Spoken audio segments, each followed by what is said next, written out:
কিয়নো আপোনালোকে সকলোৱে জানে 2019 ফেব্ৰুৱাৰী মাহত আৰম্ভ হৈছিলে 2024 ফেব্ৰুৱাৰী মাহত শেষ হৈছে 10 ফেব্ৰুৱাৰী শেষ হৈছে ঠিক আছে কিবা কিবি কাৰণত বোলে আমাৰ ডিলিমিটেশ্যন হ'ল ইটো কিবা কিবি কাৰণত বোলে এটা বছৰ MSc এক্টত এটা বছৰ এক্সটেণ্ড কৰাৰ এটা সুবিধা এটা আছে ঠিক আছে সেইমতে 6 মাহ এক্সটেণ্ড কৰিলে প্ৰথমতে 6 মাহ কাৰ্যকাল শেষ হোৱাৰ পিছত আকৌ 6 মাহ কৰিলে 6 মাহ কৰি পেলাই টোটেল এটা বছৰ কৰিলে এটা বছৰ কৰাৰ পিছত যেটো MSc এক্ট মতে হেতু নিৰ্বাচন অনিবাৰ্য নিৰ্বাচন কৰিবই লাগিব কিন্তু তেখেতলোকে নিৰ্বাচন অনুষ্ঠিত নকৰি এমেন্ডমেন্ট কৰি পেলাই 2025 চনতে এমেন্ডমেন্ট কৰি পেলাই এটা ইন্টাৰিম কাউন্সিল গঠন কৰিবৰ কাৰণে যোজা কৰিলে যেটো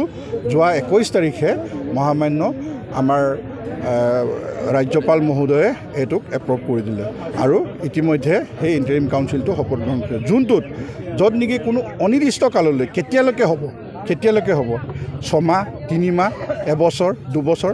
মানে যেতিয়ালৈকে বিজেপি চৰকাৰ থাকিব তেতিয়ালৈকে থাকিব নেকি আমাৰ এটা সন্দেহ হৈ গৈছে আৰু তাৰোপৰি আমি এতিয়া শুনিছো ফান্ডবিলাক এতিয়া আহি অফিচত জমা হৈছে নৰমেলি যদিহে গোটেই কাউন্সিলখনৰ দায়িত্ববিলাক শেষ হৈ যায় তেতিয়া নৰমেলি এটো এডমিনিষ্ট্ৰেশ্যনৰ হাতলৈ যাব লাগে কিন্তু এডমিনিষ্ট্ৰেশ্যনৰ হাতলৈ গ'লে মানে তো লুটিপুটি খাবলৈ কাৰণে একো সুবিধা নাপাব সেই কাৰণে আমাৰ ধাৰণা আমি যেটো ধাৰণা কৰিছো সেই যেটো পুঁজি আছে এতিয়া এইখিনি আত্মসাৎ কৰিবৰ কাৰণে কৰিছে নেকি বুলি আমাৰ এটা সন্দেহ হৈছে সেই কাৰণে আমি আজি টোটেল 40টা সমষ্টি আফটাৰ ডিলিমিটেশ্যনৰ পিছত 40টা সমষ্টি হৈছে আমাৰ মিচিং অটোনমাস কাউন্সিলৰ সমগ্ৰ 40টা সমষ্টিৰ আমাৰ ইয়াত প্ৰতিনিধিসকল আহিছে আহি পেলাই আজি আমি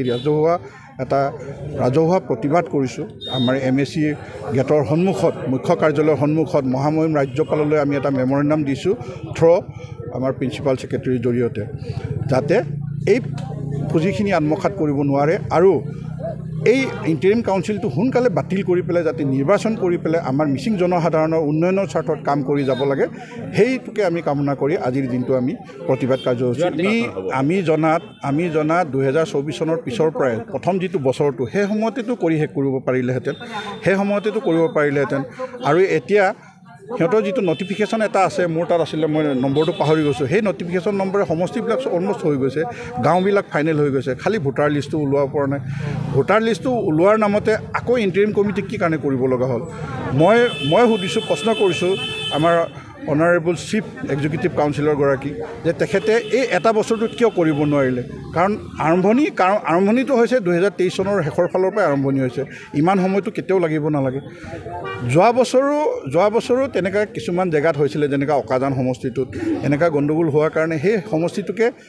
স্থগিত ৰাখি পেলাই বাকিবিলাক ইলেকশ্যন হৈছিলে যোৱা বছৰ কৰিব পাৰিছিলে যদি এটা বা দুটাৰ কাৰণে যদি ৰখিব লগা হৈছে তেতিয়াহ'লে এই দুটাক আমি পিছত কৰিলেওতো হয় সেইখিনি কিয় কৰিব নোৱাৰিলে সেইখিনি আমাৰ এটা প্ৰশ্ন হৈছে